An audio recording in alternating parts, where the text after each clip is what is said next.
Assalamualaikum warahmatullahi wabarakatuh. Bismillahirrahmanirrahim. Alhamdulillahirabbil alamin. Wassalatu wassalamu ala asyrofil anbiya'i wal mursalin sayyidina wa maulana Muhammadin wa ala alihi wa sahbihi ajmain, amma ba'du. Allahumma iftah alaina hikmatak wa ansyur alaina rahmatak ya dzal jalali wal ikram. Saudara-saudara, para guru yang ikut PBG yang saya hormati, alhamdulillah rabbil alamin, kita bisa bertemu meskipun tidak langsung dalam rangka untuk memperkuat ilmuwan yang kemudian mengantarkan kita semua untuk menjadi seorang yang punya profesi sebagai guru. Mudah-mudahan dengan itu kita mempunyai kontribusi besar terhadap peningkatan kualitas pendidikan di Indonesia, terutama pendidikan agama atau pendidikan-pendidikan yang lain. Seorang guru harus mempunyai 4 kompetensi. 4 kompetensi ini harus dikuasai betul, baik secara teoretik maupun praktik. PPG ini diharapkan mengantarkan kita mempunyai kompetensi sebagai seorang guru yang profesional, baik dari sisi pedagogiknya maupun yang lain. Lebih dari itu, seorang guru yang pertama harus menata niat untuk membantu sesama manusia agar mereka, peserta didik, murid, siswa, kita harapkan bisa mengambil manfaat dari apa yang dilakukan oleh seorang guru ini. Yang pertama kali, seperti yang saya sampaikan, niat untuk membantu sesama manusia yang disebut dengan peserta didik atau siswa atau mungkin yang kita kenal dengan murid itu. Untuk apa? Sebagaimana kita tahu bahwa pendidikan itu bukan hanya sekedar transfer of knowledge, tetapi lebih dari itu. Include di dalamnya adalah juga infiltrasi nilai-nilai ke dalam diri mereka, ke dalam diri peserta didik. Kalau itu iya, maka sungguhnya niat tadi harus betul-betul dikuatkan dalam diri seorang ini untuk membantu mereka. Dalam konteks sekarang ini pendidikan sudah berubah. Seorang guru bukan hanya disebut sebagai orang yang memberikan pengetahuan, tetapi juga menjadi teman, menjadi orang yang dekat dengan para peserta didik, yang kita sebut dengan fasilitator. Seorang guru yang disebut dengan fasilitator harus menguasai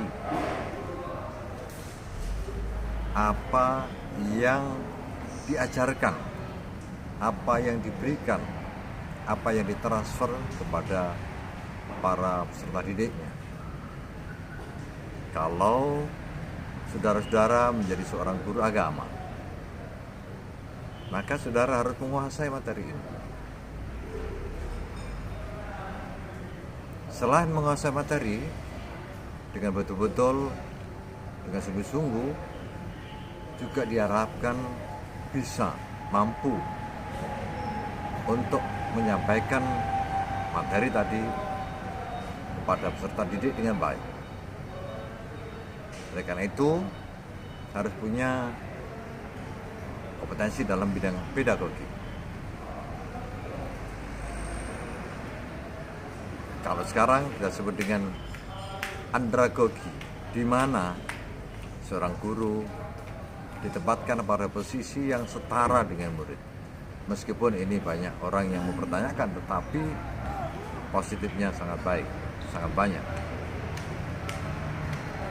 Proses pembelajaran yang dilakukan yang melibatkan guru sebagai fasilitator, yang artinya memberikan fasilitas kemudahan kepada peserta didik untuk memahami materi tadi, dan juga ada proses infiltrasi nilai-nilai ke dalam diri peserta didik. Maka tentu seorang guru harus menguasai pendekatan, metode yang digunakan yang sesuai dengan materi yang disampaikan.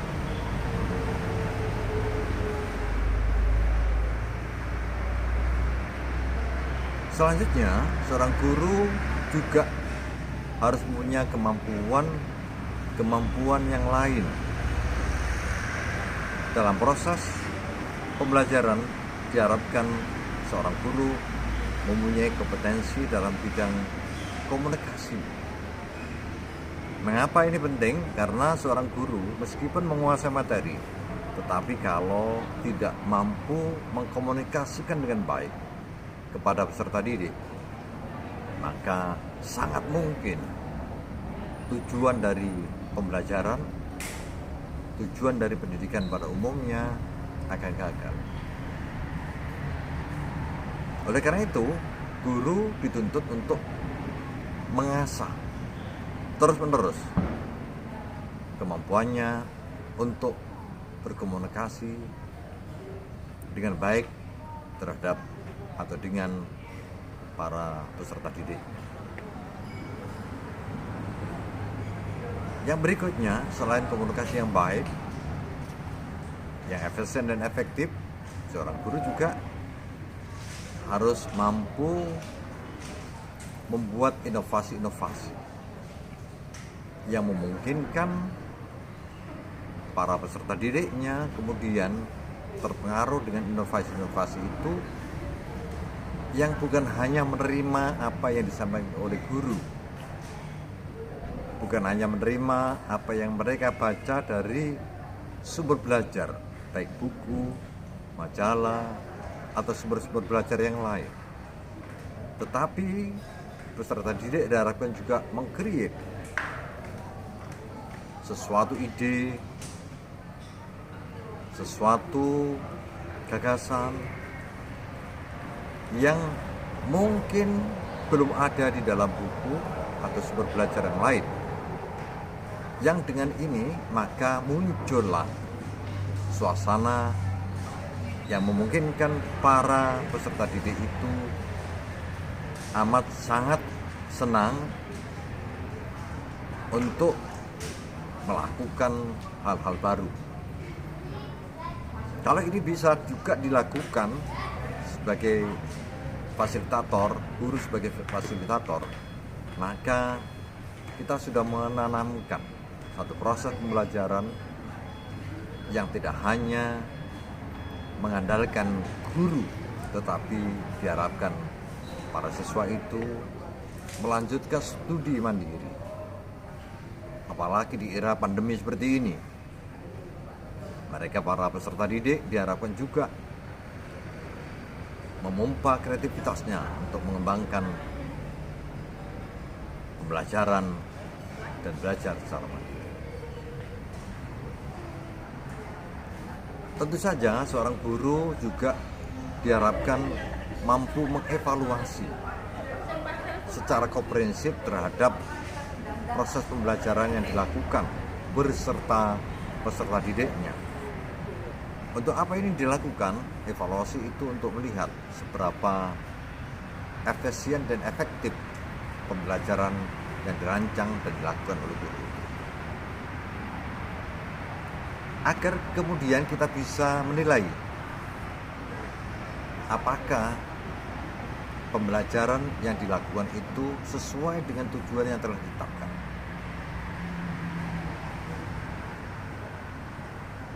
Seorang guru profesional menguasai 4 kompetensi yang harus dimiliki, tetapi juga diharapkan lebih dari itu. Apalagi para guru agama, selain kompetensi yang harus dikuasai, tapi juga punya hubungan batin yang kuat dengan para peserta didik. Kita tahu, kita mengerti, dan bahkan kita saksikan para guru, para kiai yang kita lihat di pesantren-pesantren misalnya, di samping mereka mengajarkan kitab-kitab, pelajaran-pelajaran dalam pengajian mereka di masjid, di kelas-kelas, tapi mereka juga punya tanggung jawab yang besar untuk membantu para mahasiswa agar mereka menjadi orang soleh dan solehah. Dengan apa? Tidak ada lain selain usaha maksimal dengan pembelajaran yang dilakukan secara sistematik, juga dengan doa. Allahumma ja'alna wa auladana wa talamizana min ahli ilmi wa ahli khair wa la taj'alna wa iyyahum min ahli syarri wa dhairi misal. Rabbana hab lana min azwajina wa dzurriyyatina qurrata a'yun waj'alna lil muttaqina imama. Allahumma anfa'na bima 'allamtana wa 'allimna ma yanfa'una wa zidna ilma. Dan doa-doa yang lain yang kemudian kita memohon sungguh-sungguh kepada Allah SWT supaya ilmu yang kita berikan, proses pembelajaran yang kita lakukan bermanfaat untuk para peserta didik ini di kemudian hari. Kita cukupkan dan nanti akan kita sambung lagi.